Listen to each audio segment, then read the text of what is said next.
During the summer of 2003, events in the northeastern United States involving a strange human-like creature sparked brief local media interest before an apparent blackout was enacted. Little or no information was left intact, as most online and written accounts of the creature were mysteriously destroyed.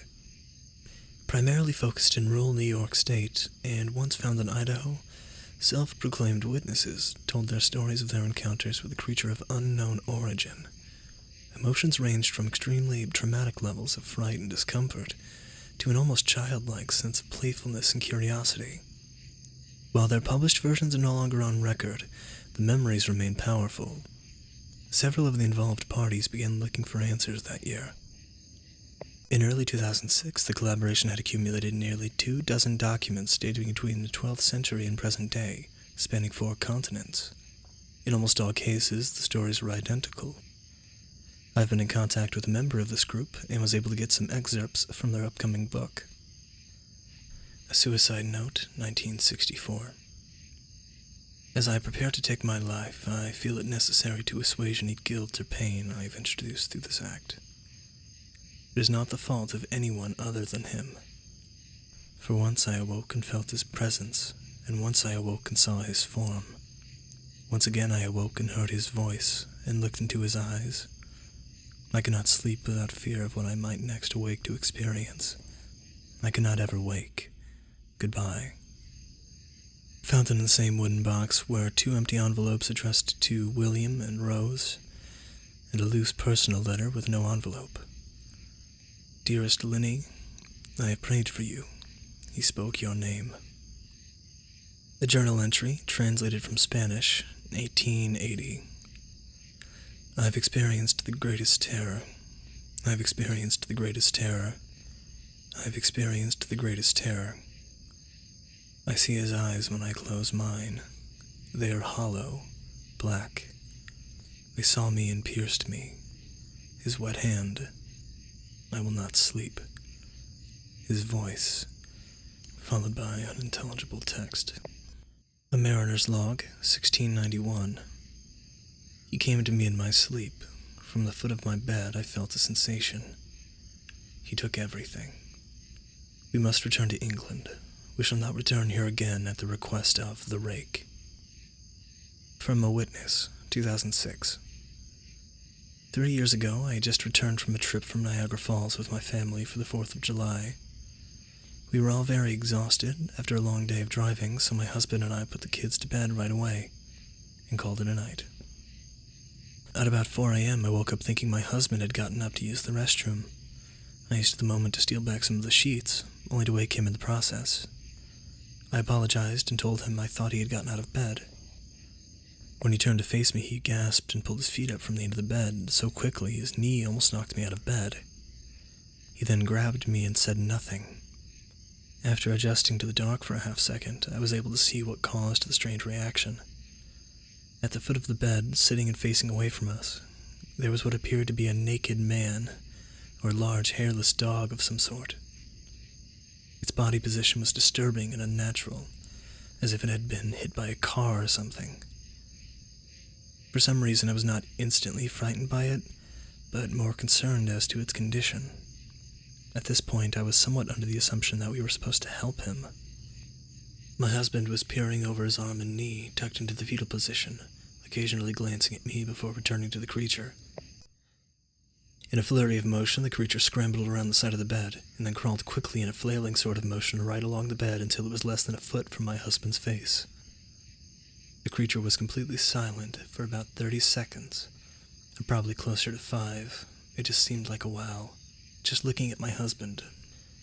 The creature then placed its hand on his knee, and ran into the hallway leading to the kids' room. I screamed and ran for the light switch, planning to stop him before he hurt my children. When I got to the hallway, the light from the bedroom was enough to see it crouched and hunched over about 20 feet away. He turned around and looked directly at me, covered in blood. I flipped the switch on the hall and saw my daughter Clara. The creature ran downstairs while my husband and I rushed to help our daughter. She was very badly injured and spoke only once more in her short life. She said, "He is the Rake." My husband drove his car into the lake that night while rushing our daughter to the hospital. They did not survive.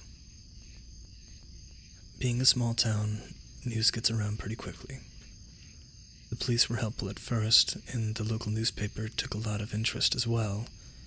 However, the story was never published, and the local television news never followed up either.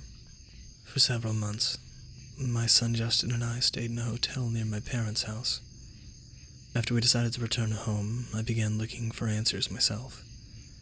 I eventually located a man in the next town over who had a similar story. We got in contact and began talking about our experiences. He knew of 2 other people in New York who had seen the creature we now refer to as the Rake.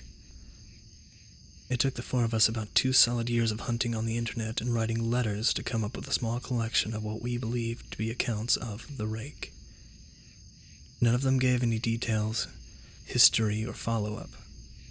One journal had an entry involving the creature in its first 3 pages and never mentioned it again.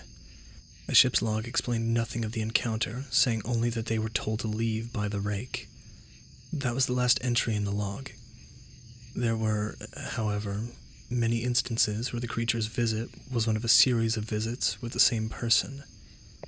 Multiple people also mentioned being spoken to, my daughter included. This led to us wondering if the Rake had visited any of us before our last encounter. I set up a digital recorder near my bed and left it running all night, every night, for 2 weeks. I would tediously scan through the sounds of me rolling around in my bed each night when I woke up. By the end of the 2nd week, I was quite used to the occasional sounds of sleep while blurring through the recording at 8 times the normal speed. This still took almost an hour every day. On the first day of the 3rd week, I thought I heard something different. What I found was a shrill voice. It was the Rake. I can't listen to it long enough to even begin to transcribe it. I haven't let anyone else listen to it yet. All I know is that I've heard it before, and I now believe that it spoke when it was sitting in front of my husband. I don't remember hearing anything at the time, but for some reason the voice on the recording immediately brings me back to that moment. The thoughts that must have been going through my daughter's head make me very upset. I have not seen the Rake since he ruined my life, but I know that he has been in my room while I've slept. I know and fear that one night I'll wake up to see him staring at me.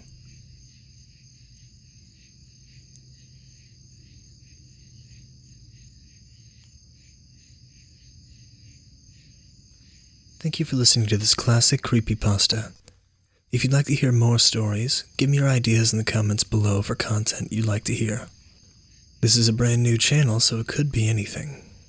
I'll let you all decide what I read. Good night.